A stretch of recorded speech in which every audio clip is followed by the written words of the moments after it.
Chendamangalam കൂട്ടക്കൊലക്കേസിൽ police ഇന്ന് കുറ്റപത്രം സമർപ്പിക്കും. ഉച്ചകഴിഞ്ഞ് കുറ്റപത്രം സമർപ്പിക്കുമെന്ന് അന്വേഷണ സംഘത്തലവൻ ഡിവൈഎസ്പി എസ് ജയകൃഷ്ണൻ പറഞ്ഞു. ഗുരുതരമായി പരിക്കേറ്റ ആശുപത്രിയിലുള്ള ജിത്തിന്റെ ആശുപത്രി റിപ്പോർട്ടും അന്വേഷണ സംഘം ഇതോടൊപ്പം സമർപ്പിക്കും.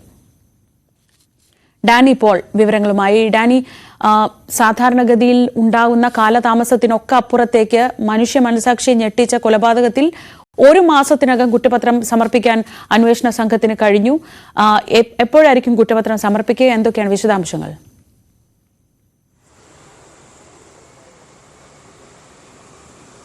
ശ്രീജ, ഇന്ന് ഉച്ചയ്ക്ക് ശേഷം പറവൂർ സെഷൻസ് കോടതിയിലായിരിക്കും കുറ്റപത്രം സമർപ്പിക്കുക എന്നാണ് അറിയിച്ചിട്ടുള്ളത്. വളരെ പെട്ടെന്ന് 1 മാസത്തിനുള്ളിൽ തന്നെ ഇത് പൂർത്തിയാക്കാനായിട്ട് കഴിഞ്ഞു. ജനുവരി 18 ഈ ഞെട്ടിപ്പിക്കുന്ന സംഭവം വൈകിട്ട് ഉണ്ടാകുന്നത്. ഇതിൽ ഒരു പ്രതിയേ ഉള്ളൂ. അയൽവാസിയായ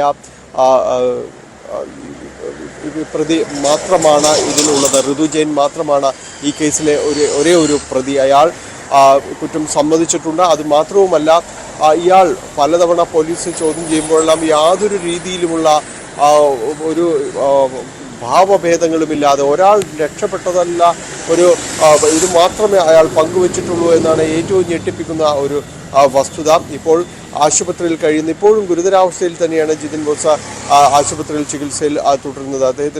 അദ്ദേഹത്തിൻ്റെ പിതാവിനെയും മാതാവിനെയും ഭാര്യയും നഷ്ടമായി.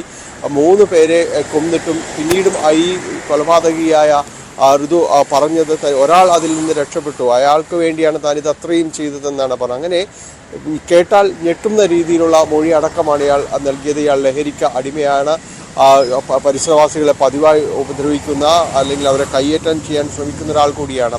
എന്തായാലും കേസിൽ വളരെ പെട്ടെന്ന് അന്വേഷണം പൂർത്തിയാക്കുന്നു, കുറ്റപത്രം സമർപ്പിക്കുന്നു എന്നതാണ്. ഇയാളെ തെളിവെടുപ്പിന് കൊണ്ടുവരുമ്പോഴെല്ലാം തന്നെ വലിയ രീതിയിലുള്ള ജനരോഷം അവിടെ അണപൊട്ടിയിരുന്നു. അങ്ങനെ വലിയ പ്രതിഷേധങ്ങളും എല്ലാം തന്നെ അവിടെ നിലനിന്നിരുന്നു. എന്തായാലും ഈ കേസിൽ വളരെ പെട്ടെന്ന് അന്വേഷണം പൂർത്തിയാക്കി കുറ്റപത്രം സമർപ്പിക്കുകയാണ്. ഇന്ന് ഉച്ചയ്ക്ക് ശേഷം പറവൂർ സെഷൻസ് കോടതിയിൽ കുറ്റപത്രം സമർപ്പിക്കുമെന്നാണ് അന്വേഷണ ഉദ്യോഗസ്ഥൻ അറിയിച്ചിരിക്കുന്നത്.